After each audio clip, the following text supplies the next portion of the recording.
Hello students, कैसे हैं आप सभी लोग। आई होप आप सभी बहुत बढ़िया होंगे एंड इस समय एग्जाम की तैयारी आप लोग की अच्छी चल रही होगी। तो चलिए फिर आज का लेक्चर हम लोग स्टार्ट करते हैं। आज के लेक्चर में हम डिस्कस करने वाले हैं प्रीवियस ईयर में आए हुए जो क्वेश्चंस हैं, इनका डिटेल में सॉल्यूशन हम डिस्कस करेंगे। तो चलिए फिर आज के पहले क्वेश्चन से स्टार्ट करते हैं। आज का जो पहला क्वेश्चन है दैट इज आपके स्क्रीन पे है कि अनपेड कॉल्स आर, जो अनपेड कॉल होती है वो चार ऑप्शन दिए हैं कि these are added to the called up capital, deducted from the called up capital, deducted from the profit, none of the above. ठीक है, तो चार आपको ऑप्शन दिए गए हैं, आपको बताना है अनपेड कॉल का क्या किया जाता है, बेसिकली इसका अकाउंटिंग ट्रीटमेंट क्या किया जाता है, किस तरीके से इसको एडजस्ट किया जाता है, ये इस क्वेश्चन में पूछा गया है। ठीक, तो ये क्वेश्चन आप तभी कर पाएंगे when you have idea about unpaid call. ये जो अनपेड कॉल है ये होती क्या है, जब आपको ये पता होगा only then you can answer this question. ठीक, और एक बात और है, क्लास 12th में आपने पढ़ा होगा अकाउंटेंसी, वहां पे आपने पढ़ा होगा चैप्टर शेयर कैपिटल। तो ये जो क्वेश्चन है ना, ये है चैप्टर शेयर कैपिटल से। ठीक है, तो चलिए मैं बता देती हूँ अनपेड कॉल होती क्या है। देखिए नाम से ही समझ में आ रहा है, अनपेड यानी वो कॉल अमाउंट। ठीक है, कंपनी ने वो अमाउंट जो कॉल किया है, बट कोई इन्वेस्टर था, शेयर होल्डर था, वो शायद फर्स्ट कॉल नहीं दे पाया या सेकंड कॉल नहीं दे पाया, first call and second call नहीं दे पाया, तो उसका जो अमाउंट होता है ना that is called unpaid call, यानी वो नहीं दे पाया। ठीक है, अनपेड है वो अमाउंट। तो unpaid call, basically unpaid call जो है ये पोर्शन होता है कॉल्ड अप कैपिटल का। कंपनी ने पैसा कॉल किया, ठीक है, तो अनपेड कॉल जो होती है कॉल्ड अप कैपिटल का, कॉल्ड अप कैपिटल यहाँ पे कॉल्ड अप कैपिटल का पार्ट होता है जो शेयर होल्डर अभी तक नहीं दे पाया है। ठीक है, जब कंपनी ने शेयर इशू किया, किसी शेयर होल्डर ने एप्लीकेशन लगाई, ठीक है, ये कंपनी है, कंपनी ने शेयर इशू किया, ये शेयर होल्डर था, तो कंपनी ऐसा नहीं होता है कि पूरा पैसा एक बार में मांगती है, कंपनी इंस्टॉलमेंट में पैसा मांगती है। आपको पता होगा एप्लीकेशन की स्टेज पे पैसा देना होता है, अलॉटमेंट की स्टेज पे शेयर होल्डर देता है, फिर उसके बाद फर्स्ट कॉल होती है, फिर उसके बाद सेकेंड कॉल है पे कंपनी पैसा मांगती है। तो सपोज करो कोई शेयर होल्डर है, एप्लीकेशन का पैसा दे दिया, अलॉटमेंट दे दिया, लेकिन फर्स्ट एंड सेकंड कॉल नहीं दे पाया, ही फेल टू पे द कॉल अमाउंट, ये कॉल अमाउंट नहीं दे पाया, तो उसको कहते हैं अनपेड कॉल। ठीक है, एंड अनपेड कॉल को किस तरीके से शो करते हैं, तो देखिए अनपेड कॉल जो है कॉल्ड अप कैपिटल का ही पार्ट है, कंपनी ने कॉल किया, वो नहीं दे पाया, ठीक है, तो ये कॉल्ड अप कैपिटल का ही पार्ट होता है, तो it is deducted from the called up capital. Balance sheet में इसको लाइबिलिटी साइड में शो करते हैं। ये जो अनपेड कॉल है इसको कहाँ शो करते हैं, इसको बैलेंस शीट में, बैलेंस अनपेड कॉल को बैलेंस शीट में आपने लाइबिलिटी साइड, आप शेयर कैपिटल शो करते हैं ना, लाइबिलिटी साइड में शेयर कैपिटल शो करते हैं, शेयर कैपिटल शो करते हैं ना लाइबिलिटी साइड, उसी में आप कॉल्ड अप शेयर शो करते हैं, called up capital show, called up capital show करते हैं। एंड ये जो अनपेड कॉल होती है ना, इसको माइनस लेस किया जाता है, दिस अनपेड कॉल जो है इसको लेस किया जाता है कॉल्ड अप कैपिटल में से। तो इस तरीके से शो किया जाता है। तो बैलेंस शीट में जो अनपेड कॉल है इसको कहाँ शो किया जाता है, लाइबिलिटी साइड में शेयर कैपिटल में शो किया जाता है एज अ डिडक्शन, यानी इसे लेस किया जाता है कॉल्ड अप कैपिटल में से।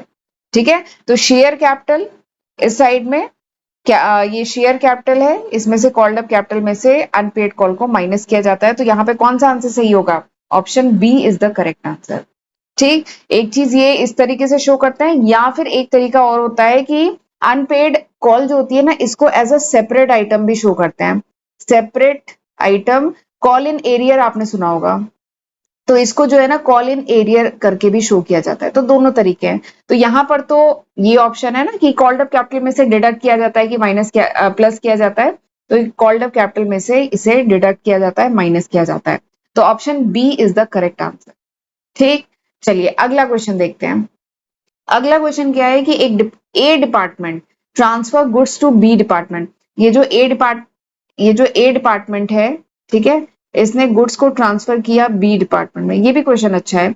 ए डिपार्टमेंट ने ट्रांसफर किया goods to B department at cost plus 25%, cost plus 25% पे ट्रांसफर किया। ठीक है, out of it stock of 10,000 remain with B department. B department ने बाकी तो स्टॉक बेचा, लेकिन 10,000 का स्टॉक इसके पास क्या बच गया मतलब आउट ऑफ स्टॉक, जितना भी स्टॉक था 10,000 का इसके पास बच गया बी डिपार्टमेंट के पास। तो आपको क्या पता करना है, आपको पता करना है amount of stock reserve will be, the amount of stock reserve will be, यानी जो बी डिपार्टमेंट है इसके पास स्टॉक रिजर्व कितने का है। This is the question. अच्छा क्वेश्चन है ये। क्वेश्चन समझ में आया। एक डिपार्टमेंट ए है, उसने गुड्स ट्रांसफर किए बी डिपार्टमेंट पे, ठीक है, बी डिपार्टमेंट को ट्रांसफर किया, कितने पे ट्रांसफर किया, कॉस्ट प्लस 25% इस पे ट्रांसफर किया। फिर बी डिपार्टमेंट के पास जितने स्टॉक थे बाकी तो बिक गया, लेकिन 10,000 का स्टॉक इसके पास रिमेनिंग बच गया। ठीक, तो आपको क्या पता करना है, आपको पता करना है अमाउंट ऑफ स्टॉक रिजर्व। ठीक, 4 ऑप्शन दिए गए हैं, तो ये आपको पता करना है। क्वेश्चन तो समझ में आ गया ना। स्टॉक रिजर्व पता करना है। तो स्टॉक रिजर्व बेसिकली क्या है, स्टॉक रिजर्व मतलब है यहां पर कि अनरियलाइज प्रॉफिट। ठीक है, स्टॉक रिजर्व मतलब क्या है, अनरियलाइज प्रॉफिट। स्टॉक रिजर्व मतलब unrealise profit in closing stock. ये जो क्लोजिंग स्टॉक है 10,000 का, इसमें अनरियलाइज प्रॉफिट कितने का है। ठीक है, अनरियलाइज प्रॉफिट आपको पता करना है। ठीक, तो कैसे करेंगे क्वेश्चन, देखिए अनरियलाइज प्रॉफिट पता करना है। तो देखिए गुड्स कितने पे ट्रांसफर किए गए, गुड्स ट्रांसफर किए गए कॉस्ट प्लस 25% पे गुड्स ट्रांसफर किए गए। ठीक, तो प्रॉफिट कितना है बताइए, कॉस्ट पर प्रॉफिट कितना है, कॉस्ट पर प्रॉफिट कितना है 25। ठीक, 25% है। तो अगर मुझे ये पता करना है profit on selling price, profit on selling price, selling price पे मुझे प्रॉफिट, देखिए कॉस्ट है 100 रुपीज का, 100 रुपीज मतलब ये 25% हमने सपोज किया कि लेट द कॉस्ट इज 100। ठीक है, कॉस्ट अगर 100 है तो प्रॉफिट कॉस्ट पे दिया गया है कितना है 25। ठीक, तो अगर मुझे ये पता करना है कि सेलिंग प्राइस पे प्रॉफिट कितना है, ठीक है, सेलिंग प्राइस पे प्रॉफिट कितना है, तो देखिए लेट कॉस्ट इज, अगर कॉस्ट जो है 100 है तो प्रॉफिट कितना है 25 है, सेलिंग प्राइस कितना है 125 है। ठीक है, अगर मुझे पता करना है profit on selling price, selling price पे प्रॉफिट कितना है, तो देखिए प्रॉफिट तो कितना है 25 है, ये यहाँ पे दिया है, प्रॉफिट है 25, सेलिंग प्राइस कितनी है, सेलिंग प्राइस है 125। देखिए 100 रुपए की कॉस्ट 25 रुपए का प्रॉफिट, तो यानी सेलिंग प्राइस कितने पे सामान बिकेगा 125 पे। तो अगर मुझे पता करना है प्रॉफिट जो है कितना परसेंट है सेलिंग प्राइस का, प्रॉफिट जो है कितना परसेंट है सेलिंग प्राइस का, ये मुझे पता करना है। तो मैं क्या करूं, प्रॉफिट 25 रुपए, ठीक है, सेलिंग प्राइस 125। ठीक है, तो लिख सकते हैं ना 25/125। ठीक, अब ये this is profit, this is selling price, तो ये कितना है, दिस इज 1/5। इसको हम करेंगे परसेंटेज के टर्म में मुझे निकालना है, तो ये आ गया 20%। ठीक है, यानी सेलिंग प्राइस का 20% क्या है प्रॉफिट, कॉस्ट प्राइस प्लस 25% करके गुड्स ट्रांसफर किए गए थे। ठीक है, जो सेलिंग प्राइस है उसका कितना परसेंट है प्रॉफिट, उसका है 20% है प्रॉफिट। यानी ये जो क्लोजिंग स्टॉक है ना 10,000 का, इसका 20% है प्रॉफिट। तो अनरियलाइज प्रॉफिट ही तो हमें क्वेश्चन में निकालना है। ओ शिट, मैंने ये डिलीट कर दिया। हमें अनरियलाइज, मैं पेन का कलर चेंज कर रही थी और ये डिलीट हो गया, कोई नहीं फिर से लिखती हूँ। तो अभी हमने निकाला था प्रॉफिट ऑन सेलिंग प्राइस निकाला था ना, प्रॉफिट ऑन सेलिंग प्राइस निकाला था, कितना आया था 20% आया था। कैसे आया था 20%, 25/125 ऐसे करके हमने परसेंट के टर्म में निकाला था ना, तो ये आ गया 20%। ठीक, ए डिपार्टमेंट से गुड्स बी डिपार्टमेंट में ट्रांसफर हो रहे हैं, 10,000 का क्लोजिंग स्टॉक है, तो आपको पता करना है स्टॉक रिजर्व। तो बेसिकली स्टॉक रिजर्व होता है अनरियलाइज प्रॉफिट, यहाँ पे जो स्टॉक है उसका अनरियलाइज प्रॉफिट। तो अनरियलाइज प्रॉफिट कितना होगा, 10,000 के यहाँ पे स्टॉक है, इसका अनरियलाइज, ये क्लोजिंग स्टॉक है ना, यानी ये स्टॉक बिक नहीं पाया, ये क्लोजिंग स्टॉक है, तो इस पे अनरियलाइज प्रॉफिट पता करना है, तो क्या होगा 10,000 का 20%। तो 10,000 का जब आप 20% निकालेंगे दैट वुड बी 2,000, तो ये आएगा 2,000। तो इस तरीके से निकाला जाएगा, तो option B is the correct answer. ठीक है, ये बात समझ में आई। देखिए ये जो यहाँ पे जो 10,000 के जो स्टॉक है ना, उसमें ये जो 25% का मार्कअप करके ए ने जो यहाँ पर बी को गुड्स भेजे हैं ना, 25% का मार्कअप है, वो इसमें इंक्लूडेड है। ठीक, बट वो कॉस्ट के टर्म में था, तो हमने सेलिंग प्राइस के टर्म में निकाला, तो सेलिंग प्राइस के टर्म में निकाला तो आया 20%। ठीक, यानी 10,000 का 20% क्या है दिस इज अनरियलाइज्ड प्रॉफिट। ये क्या है? अनरियलाइज्ड प्रॉफिट, यानी वो प्रॉफिट जो अभी रियलाइज नहीं हुआ है। ठीक है।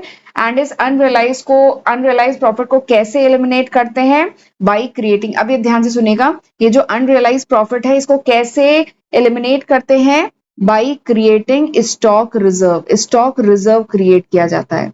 ठीक है, स्टॉक रिजर्व क्रिएट किया जाता है और ये जो अनरियलाइज प्रॉफिट का अमाउंट है ये स्टॉक रिजर्व में ट्रांसफर किया जाता है। तो अनरियलाइज प्रॉफिट हमने निकाला, कितना आया? 2000, एंड ये स्टॉक रिजर्व में ट्रांसफर किया जाएगा। क्वेश्चन में आपसे स्टॉक रिजर्व ही पूछा गया है तो 2000 ट्रांसफर किया जाएगा। तो option B is the correct answer. ठीक, तो इस तरीके से होगा क्वेश्चन। अगला क्वेश्चन देखते हैं, अच्छा क्वेश्चन था। ठीक है, दोनों ही क्वेश्चन अच्छे थे। अगला क्वेश्चन देखते हैं। अगला क्वेश्चन हायर परचेज जो टॉपिक है ना वहां से है। Hire purchase price of a machinery is 30,000। Hire purchase price जो है मशीनरी की 30,000 है। कैश प्राइस है 24,000। पेमेंट जो किए गए हैं वो 3 इक्वल इंस्टॉलमेंट में किए गए हैं। तो आपको क्या बताना है? Interest on second instalment. Second instalment में इंटरेस्ट कितना है? जो सेकेंड इंस्टॉलमेंट है उस पर इंटरेस्ट बताना है। ये भी अच्छा क्वेश्चन है। तो देखिए, एक सेकेंड, इसमें इसमें सेकेंड इंस्टॉलमेंट में इंटरेस्ट पूछा गया है। मैं आपको तरीका बताऊंगी। फर्स्ट इंस्टॉलमेंट में भी इंटरेस्ट निकालेंगे, सेकेंड में भी निकालेंगे, थर्ड में भी निकालेंगे। ठीक है, तो ये भी अच्छा क्वेश्चन है। देखिए, सबसे पहले तो हायर परचेज प्राइस कितनी है? Hire purchase price, hire purchase price कितनी है? 30K। कैश प्राइस कितनी है? हायर परचेज प्राइस है 30K, कैश प्राइस कितनी है? 24K। ठीक है, तो हम बात करें इंटरेस्ट कितना है। हायर परचेज प्राइस है 30,000, कैश प्राइस है 20,000, यानी उस प्रोडक्ट की कैश प्राइस कितनी थी? 24,000। उसको हायर परचेज पे उस प्रोडक्ट को खरीदा गया तो उसकी प्राइस कितनी पड़ रही है? 30,000। यानी इंटरेस्ट का अमाउंट कितना है? इंटरेस्ट है इसमें 6,000 का इंटरेस्ट है। ठीक, ये बात यहां तक समझ में आई। अब एक और बात बताई गई है कि ये जो हायर परचेज की जो प्राइस पे की जा रही है ये इक्वल इंस्टॉलमेंट में पे की जा रही है। यानी 30,000 का पूरा हायर परचेज की प्राइस है, इक्वल इंस्टॉलमेंट में पे किया जा रहा है। इसका मतलब क्या है? इसको डिवाइड करिए 3 से 3 साल, इसमें लिखा है ना 3 इक्वल इंस्टॉलमेंट है, यानी 10,000 की इंस्टॉलमेंट में पे किया जा रहा है। यानी 3 साल 10,000 का हायर परचेज का जो कह लीजिए अमाउंट है वो पे किया जा रहा है। ठीक, यहां तक समझ में आया। अब आपको इंटरेस्ट पूछा गया है ना, तो एक बात इसमें हमेशा ध्यान रखिएगा, जो इंटरेस्ट होता है this is calculated on outstanding amount. Interest हमेशा जो बचा हुआ जो प्रिंसिपल अमाउंट होता है ना, आउटस्टैंडिंग अमाउंट, उस पे इंटरेस्ट कैलकुलेट होता है। आउटस्टैंडिंग जो बैलेंस होता है ना उस पे इंटरेस्ट कैलकुलेट होता है। ठीक है, तो इस बात को ध्यान रखिएगा, इस बात का ध्यान रखिएगा। ठीक है, अब देखिए outstanding amount, basically outstanding balance पे इंटरेस्ट कैलकुलेट होता है। तो यानी हमें ये फर्स्ट ईयर, ये सेकेंड ईयर, ये थर्ड ईयर, यानी तीनों साल में जो आउटस्टैंडिंग बैलेंस है बेसिकली वो पता करें तो उस पे इंटरेस्ट आएगा।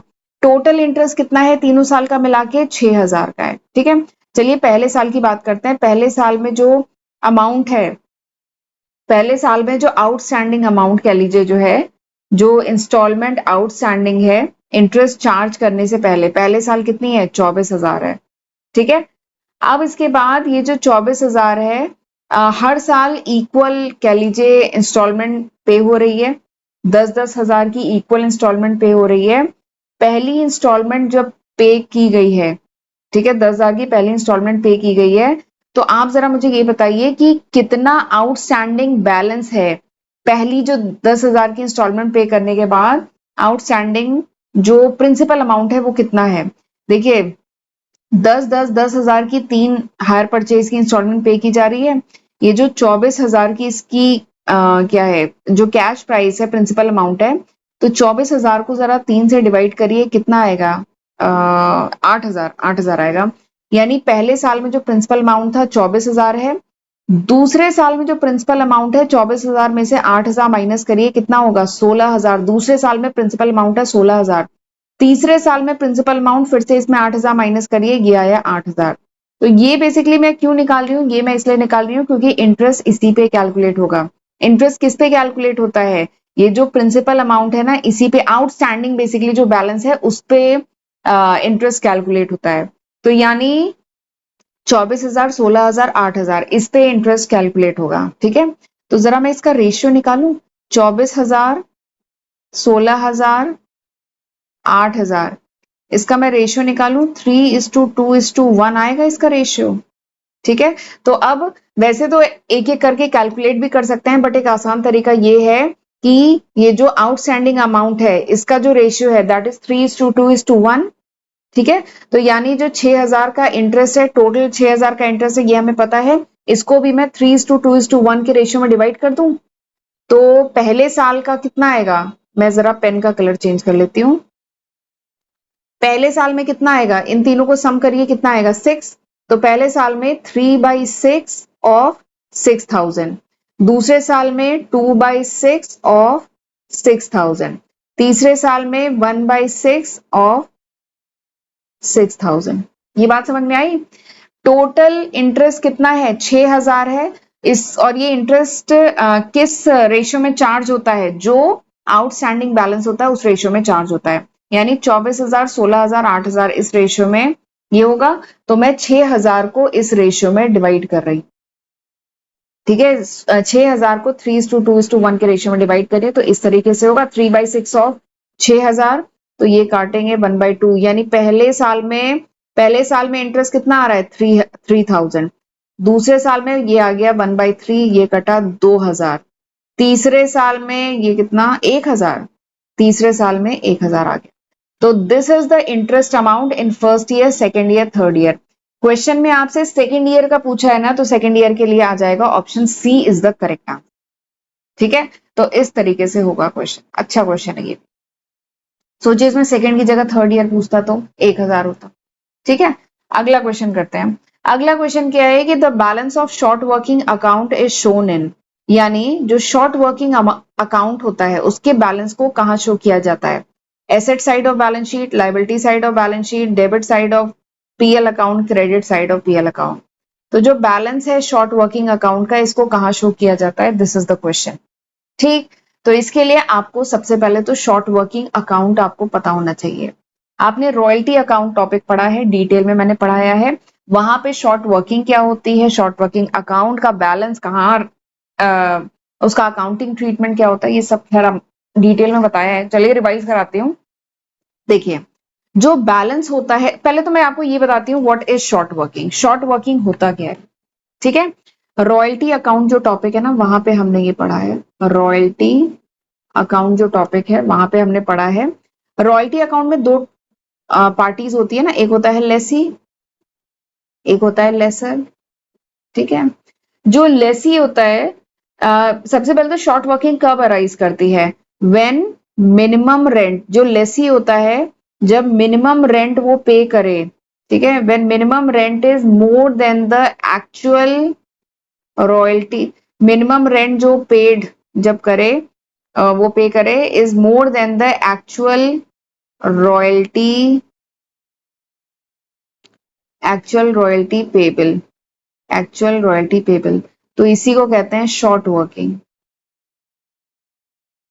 इसको कहते हैं शॉर्ट वर्किंग। ठीक है, शॉर्ट वर्किंग क्या होता है, जो मिनिमम रेंट, ये जो लेसी है, ठीक है, लेसी लेसर को पे करती है ना, तो जो मिनिमम रेंट पे कर रही है, ठीक है, लेसी जो मिनिमम रेंट पे कर रहा है वो जब ज्यादा हो as compare to actual royalty payable, यानी एक्चुअली में शायद इस लेसी को 20,000 की रॉयल्टी कैलकुलेट करने पे 20,000 की रॉयल्टी आई, लेकिन जो मिनिमम रेंट मतलब जो भी अग्रीमेंट हुआ है इन दोनों के बीच में, मिनिमम रेंट सपोज करिए 30,000 का इनके बीच में अग्रीमेंट हुआ है। ठीक है, लेकिन जब एक्चुअल रॉयल्टी कैलकुलेट की गई तो वो निकल के आई 20,000।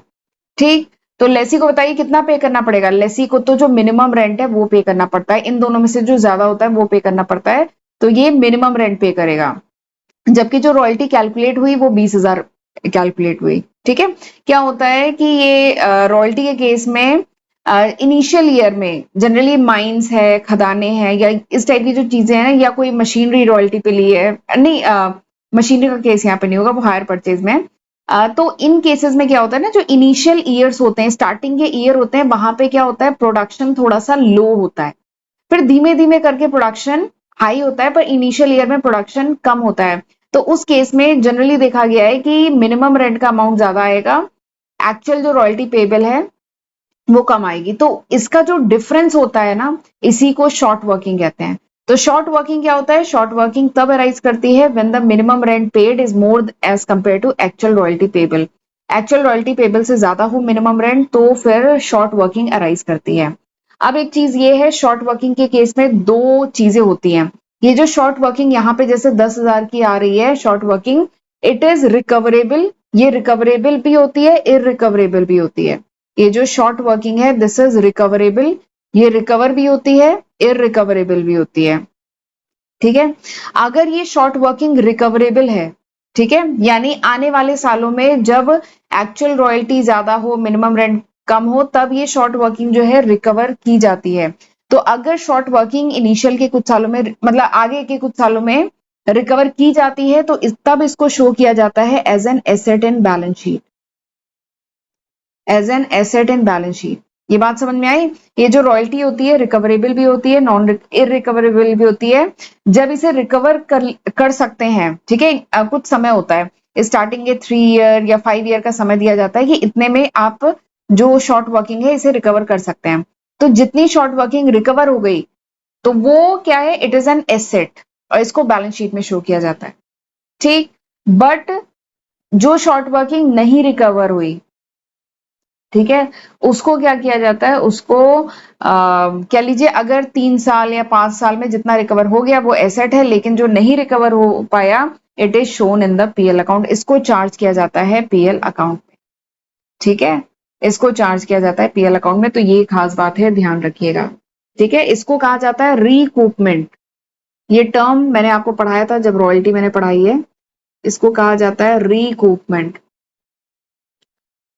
ठीक है, रिकूपमेंट क्या है? वो प्रोसेस जिसमें लेसी रिकवर, रिकूपमेंट मतलब वो प्रोसेस जिसमें लेसी जो है रिकवर कर सकता है शॉर्ट वर्किंग, ठीक है, इनिशियल के कुछ ईयर में एज पर अग्रीमेंट वो रिकवर कर सकता है। तो उस केस में जो रिकवरेबल शॉर्ट वर्किंग होती है इसको asset, as an asset in the balance sheet show किया जाता है। ठीक है, लेकिन अगर शॉर्ट वर्किंग का अमाउंट उन 3 सालों या 5 साल जैसा भी अग्रीमेंट में है, अगर जो नहीं रिकवर होता है उस अमाउंट को चार्ज किया जाता है प्रॉफिट एंड लॉस अकाउंट में चार्ज किया जाता है। ठीक है, तो यहाँ पे क्वेश्चन क्या है कि the balance of short working is shown इन, तो जो बैलेंस होता है शॉर्ट वर्किंग का इसको शो किया जाता है, जनरली केस में इसको as an asset in balance sheet show किया जाता है। ठीक, अगर नहीं रिकवर हुई ना तब जाके पीएल अकाउंट में चार्ज किया जाता है, अदरवाइज एसेट होता है। ठीक, तो option A is the correct answer. अगला क्वेश्चन देखते हैं। अगला क्वेश्चन क्या है? इन पार्टनरशिप, पार्टनरशिप के केस में unrecorded liability is shown in new balance sheet in, partnership के केस में जो अनरिकॉर्डेड लायबिलिटी होती है, अनरिकॉर्डेड लायबिलिटी मतलब शायद वो लायबिलिटी जो एग्जिस्ट तो कर रही थी, लेकिन नाम क्या है? Unrecorded liability. अनरिकॉर्डेड लायबिलिटी मतलब वो लायबिलिटी जो एग्जिस्ट तो कर रही थी लेकिन उसे रिकॉर्ड नहीं किया गया। ठीक है, ओल्ड बुक में रिकॉर्ड नहीं किया गया, ठीक है, मिस कर दिया गया, that is called unrecorded liability. तो इसको न्यू बैलेंस शीट में कहाँ शो किया जाएगा? This is the question. तो देखिए, सबसे पहले तो न्यू बैलेंस शीट कब बनती है बताइए? ऑर्गेनाइजेशन में न्यू बैलेंस शीट कब बनती है? तो न्यू बैलेंस शीट जनरली बनती है ड्यूरिंग रीवैल्यूएशन।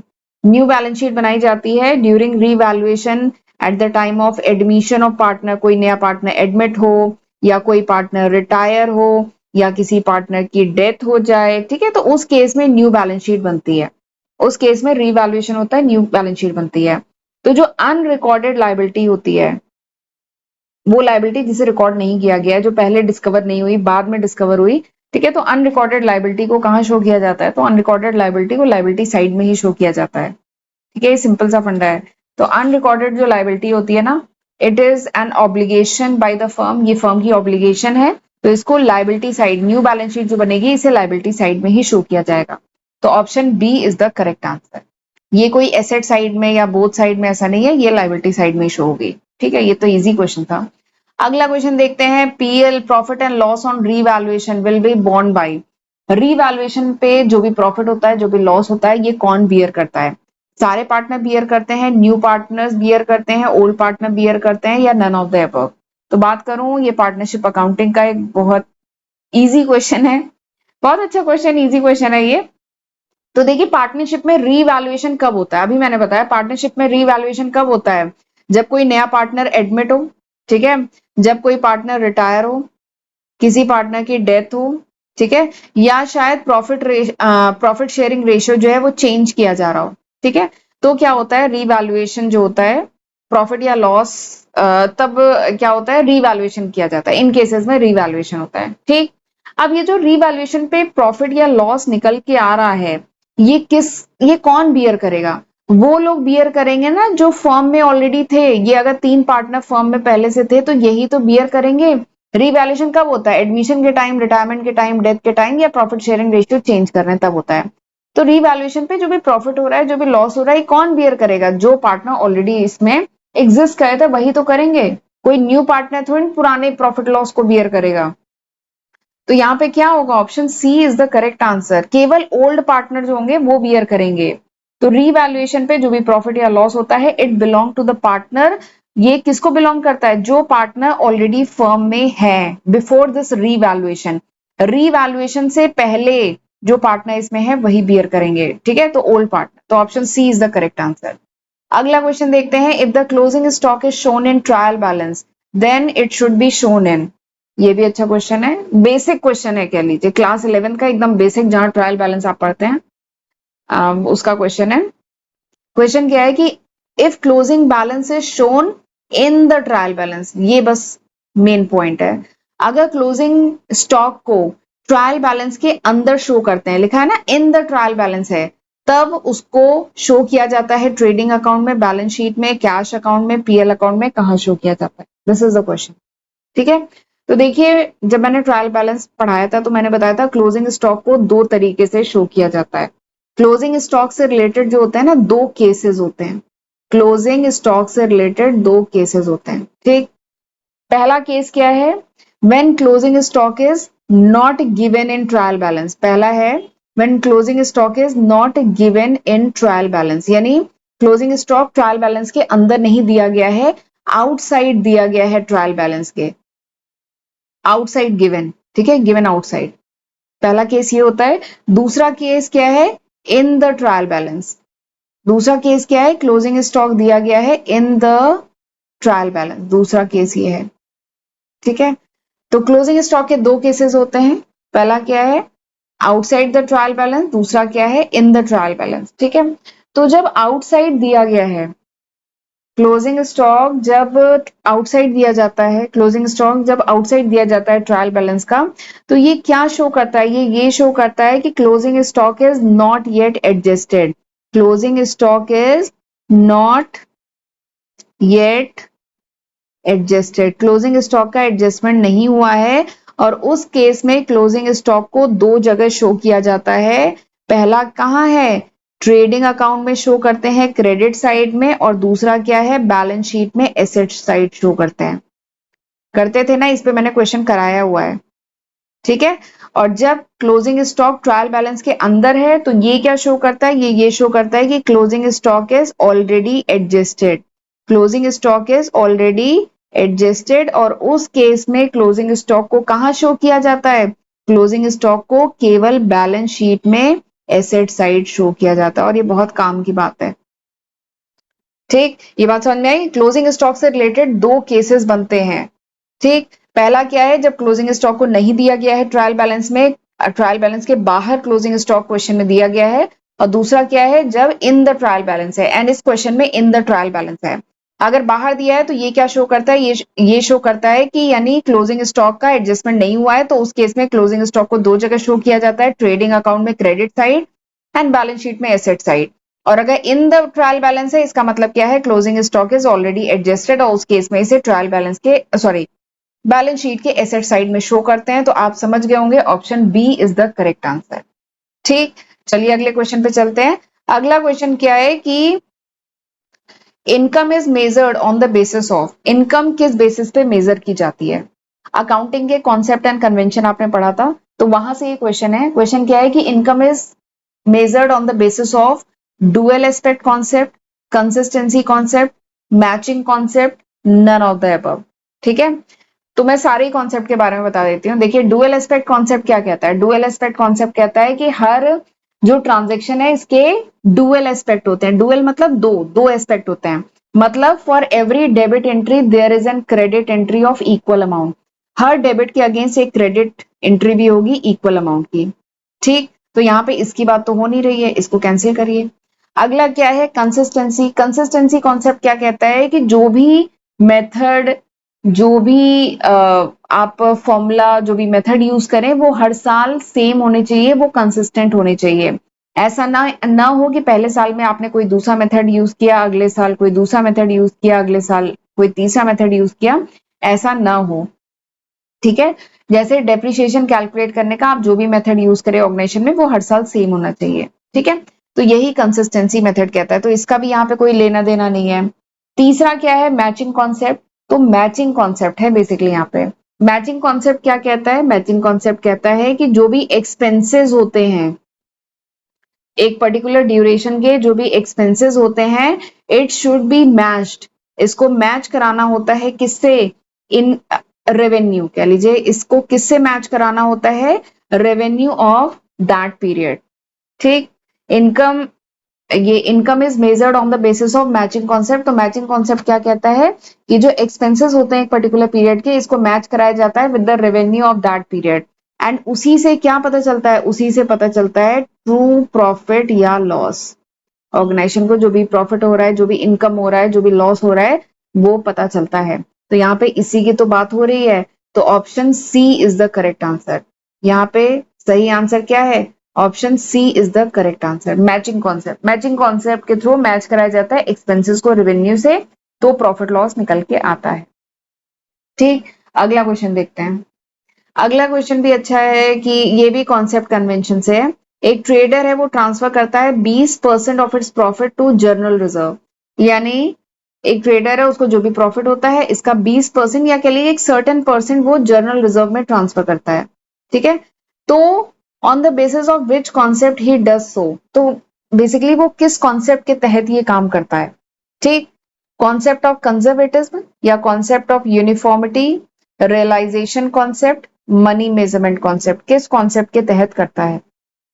तो मैं बता दूं, यहाँ पे जो कॉन्सेप्ट लग रहा है दैट इज कॉन्सेप्ट ऑफ, बताइए कौन सा कॉन्सेप्ट लग रहा है, ये तो बहुत इजी क्वेश्चन है। कॉन्सेप्ट ऑफ कंजर्वेटिज्म, यानी कंजर्वेटिज्म कॉन्सेप्ट के तहत ये जो ट्रेडर है ये अपने प्रॉफिट का 20% जनरल रिजर्व में ट्रांसफर करता है। ठीक है, 20% या जितना भी परसेंट ट्रांसफर कर रहा है। पहले तो ये ट्रांसफर क्यों कर रहा है, ये ट्रांसफर इसलिए कर रहा है ताकि फ्यूचर के में अगर कुछ अनसर्टेनिटी आए तो उसके लिए कुछ रिजर्व वगैरह क्रिएट हो। हम अपने प्रॉफिट का जो भी है एक सर्टेन परसेंट ट्रांसफर कर रहे हैं ताकि फ्यूचर में कभी भी पैसे की जरूरत हो तो हम इस रिजर्व को यूज कर सकें, अनसर्टेनिटी को फेस कर सकें, कुछ लॉसेस हो उसको फेस कर सकें, तो इसलिए कर रहा है। तो ये कॉन्सेप्ट कहां पर है, ये कॉन्सेप्ट कंजर्वेटिज्म में ही तो बताया गया है। एंड कंजर्वेटिज्म का दूसरा नाम क्या है, इसको प्रूडेंस प्रिंसिपल भी कहते हैं। प्रूडेंस प्रिंसिपल, प्रूडेंस मतलब होता है समझदारी, और ये समझदारी है ना, हमारी जो भी इनकम हो रही है उसका एक सर्टेन परसेंट हमें अलग समझदारी, अरे समझदारी, ठीक है, तो हमें ट्रांसफर करना चाहिए ना। तो ये क्या है, प्रूडेंस प्रिंसिपल है, कंजर्वेटिज्म प्रिंसिपल है। कंजर्वेटिज्म प्रिंसिपल क्या क्या कहता है, anticipate no profit, anti anticipate no profit, यानी जो भी प्रॉफिट होने वाले हैं हमें नियर फ्यूचर में उसको पहले से एंटीसिपेट मत करो, but provide for all possible losses, provide for but provide for all possible losses, but provide for all possible losses, यानी आगे फ्यूचर में चल के जो भी लॉसेस हो सकते हैं उसके लिए प्रोविजन बना लो, बट एंटीसिपेट नो प्रॉफिट, पर पहले से प्रॉफिट को एंटीसिपेट मत करो। तो यहाँ पे क्या है, option A is the correct answer. ठीक, बट आपको पता सब होना चाहिए चारों ऑप्शन। देखिए मनी मेजरमेंट कॉन्सेप्ट क्या कहता है कि केवल ऐसे ट्रांजेक्शन जिसको मॉनिटरी टर्म में एक्सप्रेस कर सकें उन्हें बुक ऑफ अकाउंट में रिकॉर्ड करते हैं। रियलाइजेशन कॉन्सेप्ट क्या कहता है, रियलाइजेशन कॉन्सेप्ट ये कहता है कि रेवेन्यू शुड बी रिकॉर्डेड या revenue should be recognise only when it is actually earn, यानी कोई भी रेवेन्यू जब एक्चुअली अर्न किया है, आपने एक्चुअली अर्न किया है तब उसे रिकॉग्नाइज किया जाता है, तब उसे रियलाइज किया जाता है। ठीक है, regardless of when the cash receive, ठीक है, भले ही अभी हमें कैश रिसीव नहीं हुआ है, ठीक है, कैश में बाद में 1 महीने बाद रिसीव होगा, लेकिन अगर वो रेवेन्यू रिकॉग्नाइज हो गया है, रियलाइज हो गया है, तो उसे बुक ऑफ अकाउंट में रिकॉर्ड किया जाता है। तो ये रियलाइजेशन कॉन्सेप्ट कहता है। अगला क्या है, कॉन्सेप्ट ऑफ यूनिफॉर्मिटी, यानी जो भी मेथड फॉलो करें, इसे कॉन्सेप्ट ऑफ कंसिस्टेंसी भी कहते हैं। जो भी मेथड फॉलो करें, ठीक है, वो हर साल वही मेथड फॉलो करना चाहिए, ठीक है, ये कहता है। तो यहाँ पे आंसर तो समझ गए, option A is the correct answer, ठीक है। एक चीज और है, अगर आपको चारों ऑप्शन के बारे में पता है ना, तो आप, जैसे हमें अगर मनी मेजरमेंट पता है, ठीक है, तो हमें ये पता है कि मनी मेजरमेंट का इससे कुछ लेना देना नहीं है, तो ये कैंसिल हो गया। रियलाइजेशन कॉन्सेप्ट पता है तो ये कैंसिल हो गया, यहाँ पे फिट नहीं बैठ रहा। यूनिफॉर्मिटी पता है तो यूनिफॉर्मिटी भी यहाँ पे फिट नहीं बैठ रही, ये कैंसिल हो गया। तो बचा यही ना, तो यही आंसर होगा। तो इसीलिए सारे ऑप्शन आपको पता होने चाहिए, ठीक है। अगला क्वेश्चन देखते हैं, transaction recorded on the basis of dual aspect concept is called, यानी जो भी ट्रांजेक्शन है उनको रिकॉर्ड किया जाता है डुअल एस्पेक्ट कॉन्सेप्ट पे। तो डुअल एस्पेक्ट कॉन्सेप्ट को क्या कहा जाता है? क्या इसे सिंगल एंट्री सिस्टम कहते हैं, डबल एंट्री सिस्टम कहते हैं, डबल अकाउंट सिस्टम कहते हैं, या नन ऑफ द अबव, ठीक है। तो ये तो बहुत इजी क्वेश्चन है। तो डुअल एस्पेक्ट कॉन्सेप्ट क्या कहता है, पहले बताओ डुअल एस्पेक्ट कॉन्सेप्ट क्या कहता है। अभी मैंने थोड़ी देर पहले बताया, डुअल एस्पेक्ट कॉन्सेप्ट कहता है कि every transaction has two effects, every transaction, हर एक ट्रांजेक्शन के हैज टू इफेक्ट्स, हर एक ट्रांजेक्शन के दो इफेक्ट होते हैं, एक होता है डेबिट और एक होता है क्रेडिट। हर डेबिट एंट्री के अगेंस्ट एक क्रेडिट एंट्री होती है ऑफ इक्वल अमाउंट, ठीक है। अगर हमने गुड्स खरीदा है तो गुड्स आ रहा है, कैश जा रहा है, ठीक है। अगर हमने गुड्स खरीदा है तो गुड्स ऑर्गेनाइजेशन में आ रहा है और कैश जा रहा है, ठीक है। एंड ये किस पे बेस्ड होता है? This is based on double entry system. ये जो डुअल एस्पेक्ट कॉन्सेप्ट है, ये डबल एंट्री सिस्टम पे बेस्ड है। क्लास 11th में यूनिट 1 में आपने पढ़ा है, ठीक है। चलिए आगे बढ़ते हैं, अगला क्वेश्चन भी अच्छा है कि which of the following account is nominal account, इसमें से कौन सा नॉमिनल अकाउंट है। मैंने जब आपको टाइप ऑफ अकाउंट पढ़ाया है तो उसमें मैंने एक स्लाइड है मेरी जिसमें स्पेशल मैंने एक इंपॉर्टेंट नोट करके मार्क किया हुआ है, और ये क्वेश्चन वहीं से है। देखिए, interest account, accrued interest account, outstanding account, prepaid interest account, ठीक है। तो सबसे पहले तो नॉमिनल अकाउंट क्या होता है मैं ये आपको बता देती हूँ। देखिए, नॉमिनल अकाउंट क्या होता है? अकाउंट विच रिकॉर्ड्स एक्सपेंसेस, वो अकाउंट जिसमें expenses, losses, income and gain को रिकॉर्ड किया जाता है, वो नॉमिनल अकाउंट, वो सब नॉमिनल अकाउंट के तहत आते हैं, ठीक है। तो मैंने आपको बताया था, और नॉमिनल अकाउंट के एग्जाम्पल क्या है? जैसे सैलरी हुआ, ठीक है, आपका इंटरेस्ट हुआ, सैलरी हुआ, इंटरेस्ट हुआ, रेंट हुआ, कमीशन हुआ, ठीक है। Salary account, interest account, rent account, commission account, ये सब क्या है? These are the nominal account, ये सब नॉमिनल अकाउंट है, ठीक। इसके आगे मैंने एक बहुत इंपॉर्टेंट बात बताई थी कि इफ, अब ध्यान से सुनिएगा, अब जो मैं बात बताने जा रही हूँ बहुत काम की बात है, उसी पे बेस्ड ये सवाल है कि इफ तीन वर्ड्स हैं, outstanding, outstanding, prepaid and accrued, तीन वर्ड्स हैं, outstanding, prepaid and accrued is added to nominal account, यानी तीन वर्ड हैं, आउटस्टैंडिंग, प्रीपेड एंड अक्रूड, अगर इस नॉमिनल अकाउंट के आगे लगा दोगे, then this nominal account is converted into personal account. ये बात समझ में आई? ये तीन वर्ड हैं, आउटस्टैंडिंग, प्रीपेड एंड अक्रूड, ये तीन वर्ड अगर इन नॉमिनल अकाउंट के आगे लगा दो, जैसे outstanding salary account, outstanding rent account, ठीक है, या prepaid rent account, prepaid salary account, अगर इनके आगे लगा दो तो ये अकाउंट किस में कन्वर्ट हो जाते हैं? This account converted into personal account, ये पर्सनल अकाउंट रिप्रेजेंट करते हैं, ठीक है। ये बहुत खास बात मैंने बताई थी। तो मैं आपको बता दूं, this is personal account, this is personal account, this is personal account. तो नॉमिनल अकाउंट यहाँ पे क्या है? दिस इज नॉमिनल अकाउंट, ठीक है। तो यहाँ पे आंसर क्या है? Option A is the correct answer, ठीक, समझ में आ गया? ये तीनों पर्सनल अकाउंट है, वो नॉमिनल अकाउंट है। चलिए आगे बढ़ते हैं, अगला क्वेश्चन। अगला क्वेश्चन क्या है? रिकूपेबल, अभी मैंने रिकूपेबल शॉर्ट वर्किंग के बारे में बताया था। तो recoupable short working are shown in the balance sheet as current asset. जो, अच्छा, यहाँ पे एसेट भी दो टाइप के दिए गए, current asset and fix asset, तो करंट एसेट होगा। चलिए पर मैं बताती हूँ। देखिए, जो रिकूपेबल शॉर्ट वर्किंग है, इसको बैलेंस शीट में कैसे शो किया जाता है? तो अभी मैंने थोड़ी देर पहले बताया था शॉर्ट वर्किंग होती क्या है। शॉर्ट वर्किंग रॉयल्टी अकाउंट में अराइज करती है। कब अराइज करती है? व्हेन द, बताइए कब अराइज करती है? When the minimum rent paid, जब जो मिनिमम रेंट पे किया जाता है, किया जा रहा है, it is greater than the actual royalty payable, actual royalty payable.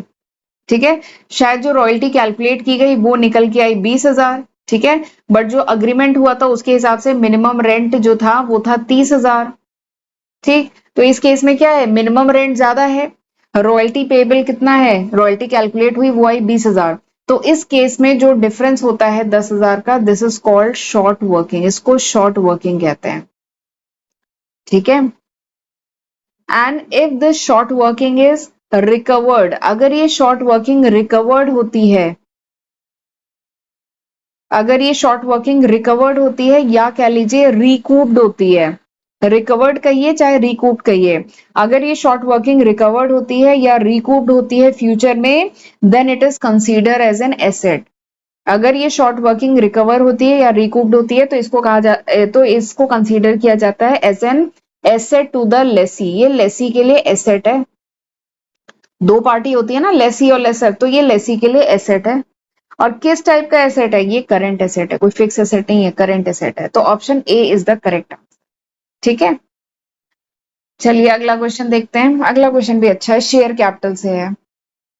अगला क्वेश्चन है कि ए लिमिटेड ने फोरफीट किया कितने? 500 शेयर ऑफ एम, एम के 500 शेयर फोरफीट किए। ठीक है, 10 रुपए के थे share. Fully called up, okay, fully called up किया गया था। इन्होंने नॉन पेमेंट किया किसका? फर्स्ट कॉल का, फाइनल कॉल 2-2 रुपए, यानी 4 रुपए नहीं दे पाए। ठीक है, अब इसमें से 300 जो शेयर थे इनको दोबारा री इशू किया गया है 9 रुपए के रेट से। ठीक है, जो फुल्ली पेड अप है। तो आपको बताना है कितना अमाउंट ट्रांसफर होगा किसमें? कैपिटल रिजर्व अकाउंट में। ठीक, ये अच्छा क्वेश्चन है, क्लास 12 में आपने शेयर कैपिटल पढ़ा है, ये क्वेश्चन वहां से है। ठीक, चलिए करना शुरू करते हैं। देखिए कितने शेयर फोरफीट हो रहे हैं यहाँ पे? 500 शेयर फोरफीट हो रहे हैं। कितने रुपए का रेट था? 10 रुपए का रेट था। 500 शेयर 10 रुपए वाले फोरफीट हो रहे हैं। अब ये जो मिस्टर कौन थे? एम थे, ये अमाउंट जो नहीं पे कर पाए, नॉट पेड, अमाउंट जो नहीं पे कर पाए कितना? 2 रुपए की फर्स्ट कॉल, 2 रुपए की फाइनल कॉल, यानी ये 4 रुपए, 2 रुपए प्लस 2 रुपए, ये 4 रुपए नहीं पे कर पाए, पर शेयर नहीं पे कर पाए। ठीक है, तो इन्होंने कितना पे किया? अमाउंट पेड जो पे किया वही तो फोरफीट होगा। फोरफीट मतलब होता है जब्त करना, कितना जब्त होगा? तो ये 10 रुपए में से 4 रुपए नहीं दे पाए, तो यानी इन्होंने 6 रुपए पर शेयर दे दिया। ठीक है, यहां तक समझ में आ गया। तो जरा मैं फोरफीटेड शेयर अकाउंट में कितना अमाउंट जाएगा ये हम देखें। फोरफीटेड शेयर अकाउंट, जो फोरफीट कितना हुआ? 500 शेयर थे। ठीक है, 500 शेयर थे, और जो पैसा इन्होंने दिया वही फोरफीट होगा ना, तो 6 रुपए पर शेयर दिया, तो 500 शेयर फोरफीट हुए, 6 रुपए पर शेयर, यानी 3,000 रुपए जाएगा शेयर फोरफीचर अकाउंट। ठीक है, ये यहां तक हमें समझ में आ गया, यानी 3,000 रुपए जब्त हुए। अब इन्होंने री इशू किया है, री इशू किया, कितना री इशू किया? 300 शेयर री इशू किए। किस रेट पे? 9 रुपए के रेट पे। ठीक है, 300 शेयर इशू किए, री इशू किए, दोबारा फिर से री इशू किए, 9 रुपए के रेट से, फुल्ली पेड अप है। ठीक है, पहले 10 रुपए के रेट से किया था, अब 9 रुपए के रेट से किया है। इसका मतलब क्या है? इन्होंने डिस्काउंट दिया। कितने का डिस्काउंट दिया बताइए? 1 रुपए का डिस्काउंट दिया ना इन्होंने। ठीक है, यानी टोटल डिस्काउंट इन्होंने कितना दिया? एक शेयर पे 1 रुपए का डिस्काउंट है, यानी टोटल डिस्काउंट की अगर हम बात करें तो 300 शेयर थे और 1 रुपए का डिस्काउंट दिया, यानी टोटल इन्होंने 300 रुपए इनके टोटल डिस्काउंट में गए। अब मैं एक बात बताने जा रही हूँ, ध्यान रखिएगा। ये जो डिस्काउंट दिया जाता है री इशू पे, डिस्काउंट ऑन री इशू, री इशू पे जो डिस्काउंट दिया जाता है, दिस इज एडजस्टेड थ्रू, ये कहां से एडजस्ट होता है? This is adjusted through forfeiture account. ये बात ध्यान रखिएगा, ये जो डिस्काउंट दिया जाता है री इशू पे, ये कहां से एडजस्ट होता है? फोरफीचर, जो फोरफीट किया गया था, जो जब्त किया गया था अमाउंट ना, वहां से एडजस्ट होता है। ठीक है, तो इस बात का ध्यान रखिएगा। ठीक, अच्छा इस क्वेश्चन में पूछ क्या रहा है कि कैपिटल रिजर्व में कितना अकाउंट ट्रांसफर करेंगे ना, तो कैपिटल रिजर्व में तो जो प्रॉफिट आ रहा है, री इशू पे जो प्रॉफिट आ रहा है वही तो ट्रांसफर होता है कैपिटल रिजर्व में। कैपिटल रिजर्व में क्या ट्रांसफर होगा, री इशू किया गया, उसमें जो भी प्रॉफिट आया वो ट्रांसफर किया जाता है। ठीक। अच्छा, ये एक चीज और है इसमें ध्यान रखने की, पूरे 500 शेयर जो फोरफीट किए गए, इस पर 3,000 रुपए मतलब आए थे, 3,000 रुपए जब्त हुए। लेकिन ये जो किसका केस है, जो मिस्टर एम है, इनके 300 शेयर ही तो री इशू किए गए हैं, तो यहाँ पे हमें बात केवल 300 शेयर की करनी है, जो शेयर री इशू किए गए हैं। तो जो शेयर री इशू किए गए हैं उनका फोरफीटेड अमाउंट बताइए। फोरफीटेड अमाउंट, फोरफीटेड अमाउंट जो 300 शेयर री इशू किए गए हैं, तो इन पे कितना जब्त हुआ है, 300 शेयर और 6 रुपए जो इन्होंने दे दिए थे वो जब्त हुए हैं, यानी 1800 रुपए जब्त हुए हैं। यानी फोरफीटेड जो अमाउंट है 300 शेयर पे वो है 1800। ठीक। और इस पे डिस्काउंट कितना दिया जा रहा है, 300 शेयर पे डिस्काउंट कितना है, 300 रुपए का डिस्काउंट है। ठीक है। और अभी मैंने बताया कि ये डिस्काउंट कहां से एडजस्ट होता है, ये फोरफीटेड अमाउंट से एडजस्ट होता है। तो फोरफीटेड अमाउंट में से जब डिस्काउंट माइनस किया गया तो क्या बचा, तभी बचा आपका रिमेनिंग अमाउंट, या कह लीजिए प्रॉफिट जो है री इशू पे। अगर कहें प्रॉफिट ऑन री इशू, जो री इशू किया गया इस पे कितना प्रॉफिट हुआ, 1800 जब्त किया था जिसमें 300 का डिस्काउंट दे दिया, तो 1800 माइनस 300 यानी कितना आया, 1500। तो 1500 जो है this is the profit on री इशू, ये है आपका प्रॉफिट री इशू पे। एंड इस प्रॉफिट को कहां ट्रांसफर किया जाता है, कैपिटल रिजर्व में ट्रांसफर किया जाता है 1500 को। तो यहाँ पे आप समझ रहे होंगे option C is the correct answer, 1500। This amount जो प्रॉफिट आता है री इशू पे उसे ट्रांसफर किया जाता है कैपिटल रिजर्व में। तो 1500 आंसर है, ऑप्शन सी करेक्ट आंसर। ठीक। अगला क्वेश्चन देखते हैं, ये क्वेश्चन भी इजी है। मैच कराना है, क्लास 11th का एकदम बेसिक क्वेश्चन है, मैच कराना है prepaid rent, bank overdraft, goodwill, PL account का debit balance, current liability, current asset, fictitious asset, intangible क्या है एसेट। ठीक। करें। देखिए प्रीपेड रेंट क्या है, प्रीपेड रेंट मतलब rent which is paid in advance, तो ये तो करंट एसेट है, करंट एसेट है ना प्रीपेड रेंट। बैंक ओवरड्राफ्ट मतलब हमारे अकाउंट में शायद 10,000 रुपए है, पर बैंक हमें, हम पुराने कस्टमर है, लॉयल कस्टमर है, तो बैंक हमें ओवरड्राफ्ट कर देता है, हमें 20,000 निकालने की परमिशन दे देता है, बट वो पैसा हमें इंटरेस्ट के साथ जल्दी वापस करना होता है, तो ये होती है करंट लाइबिलिटी। ठीक, ये मैच हो गया। गुडविल क्या है, goodwill is the asset, intangible asset है जिसको हम छू नहीं सकते, जिसका फिजिकल फॉर्म नहीं होता। ठीक है। एंड लॉन्ग टर्म एसेट होता है, तो ये इनटेंजिबल एसेट होता है। पीएल अकाउंट क्या है, पीएल अकाउंट है फिक्टिशियस एसेट, काल्पनिक एसेट। पीएल अकाउंट का डेबिट बैलेंस क्या शो करता है, ये शो करता है एक्यूमुलेटेड लॉस। ठीक है। ये क्या शो करता है, ये एक्यूमुलेटेड लॉस शो करता है, and this is a fictitious asset, ये फिक्टिशियस एसेट है।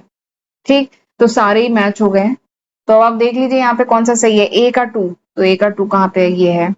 बी का 1, ठीक है, सी का 4, डी का 3, तो option B is the correct answer.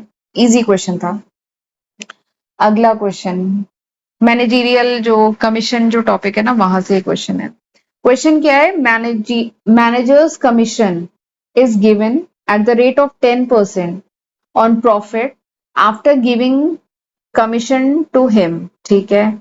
If profit before giving commission is इतना, अगर प्रॉफिट बिफोर गिविंग कमीशन है 1,00,000, 1,54,000, तो आपको बताना है कमीशन। ठीक है, आपको कमीशन, पेबल कमीशन कितनी है ये आपको बताना है। ठीक है। ठीक। तो सबसे पहले देखिए प्रॉफिट बिफोर कमीशन कितना दिया है क्वेश्चन में, इसके लिए आपको एक फॉर्मूला पता होना चाहिए, अगर फॉर्मूला पता है you can answer the question. Profit before commission कितना है बताइए क्वेश्चन में, प्रॉफिट बिफोर कमीशन दी गई है 1,54,000 प्रॉफिट बिफोर कमीशन। ठीक है। मैनेजर की कमीशन कितनी है, क्वेश्चन में क्या दिया गया है, मैनेजर्स कमीशन, मैनेजर की कमीशन कितनी है 10%। देखिए यहां दिया है मैनेजर की कमीशन कितनी है 10% ऑन प्रॉफिट, मैनेजर की कमीशन है 10% on profit after charging, after charging such commission, यानी कमीशन चार्ज करने के बाद जो प्रॉफिट है उसका 10%। ठीक है, 10% on profit after charging such commission. ठीक है। ये है मैनेजर की कमीशन। प्रॉफिट बिफोर कमीशन कितना है, 1,54,000 है। तो आपको क्या पता करना है, आपको पता करना है कमीशन पेबल टू मैनेजर, ठीक है। तो कमीशन के केस में आपने आपने आफ्टर कमीशन केस पढ़ा होगा, यहाँ पे वही लगने वाला है। आफ्टर कमीशन केस आपने पढ़ा होगा, यहाँ पे वो एप्लीकेबल होगा, उसका फॉर्मूला यहाँ पे लगेगा।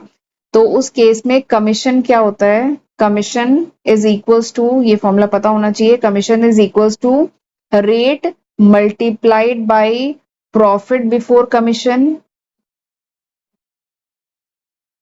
rate multiplied by profit before commission divided by 100 plus rate. This is the formula. Rate multiplied by profit before commission divided by 100 plus rate.